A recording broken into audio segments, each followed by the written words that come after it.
What's up, man? How y'all doing? How you doing? I'm good. I'm just, I'm doing radio because I'm not pitching. So they just, Is this the new career path? they gotta, I gotta earn my money somehow. So, Right.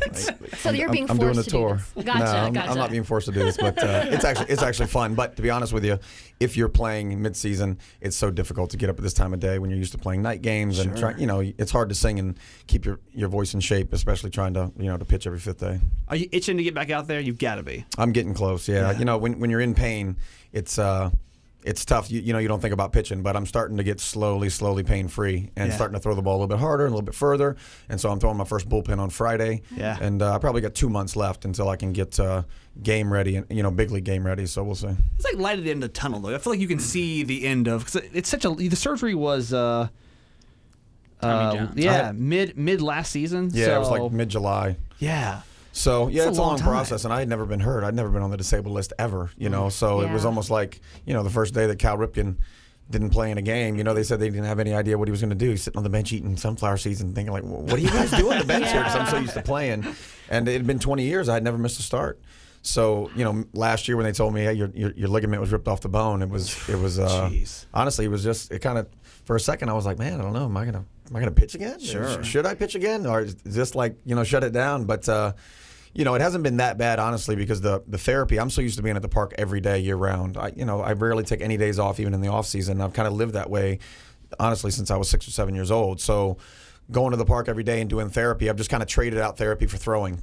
Right. And so it's been about the same, to be honest with you. It's just I don't get a chance to get that high of going out there and pitching and competing. Well, what do you do then? What did your day look like now? Right now, when the team's at home, go to the park like everybody else, and I go in and do a bunch of shoulder exercises, a bunch of therapy, trying to get the pain out of the elbow and trying to strengthen up the shoulder, and then I go out and play catch, whatever I'm going to do for the day, and then I'm back inside lifting weights in the weight room, and then it's kind of the same thing you would always be doing. It's just more refined to getting pain out instead of like building yourself up or throwing your bullpen to get ready for your next start. Right. I was at dinner with my family last night. We were talking about you because I knew you'd be in here, and they mentioned my two cousins are big baseball fans and fans of yours, and they were like, I read somewhere that he's been weight training since he was 2 years old, and he was going to be a wrestler. Like, obviously they exaggerated the story, but but there's some kind of truth to this. Yeah, it's not that exaggerated. It wasn't 2 years old, and I wasn't trying to be a wrestler. You're not Rey Mysterio in secret. Okay. I thought that's true with the mask around here, right? You never know.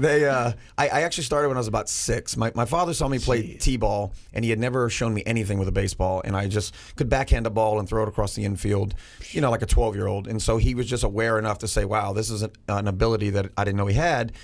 And all of his friends at that time, I lived down in the Keys, in Key West. Yeah. And so there was just this whole weightlifting community down there where these guys were, it was like this powerlifting thing from the mid-'70s, and everybody's trying to be as strong as they could. So I had been watching my father lift in the weight room since I was probably 2, and just sitting in there as him and his friends were lifting all this heavy weight. So he just thought, I'll put him in the weight room, I'll make him stronger, I think I can get him a free education. And it just kind of became this thing where I was training as a major league player from the time I was 6. So by the time I was like 8, I have DVDs that they've put on ESPN before that I was, I squatted 255 pounds at 8 years old, weighing under 60 pounds. Ridiculous. It's like ridiculous. And I'm glad that I have the video because no one would believe it to this day. It didn't matter. You could, it wouldn't matter how many people told you the story. You wouldn't believe it unless you had it on tape. But that's probably why you're healing so well.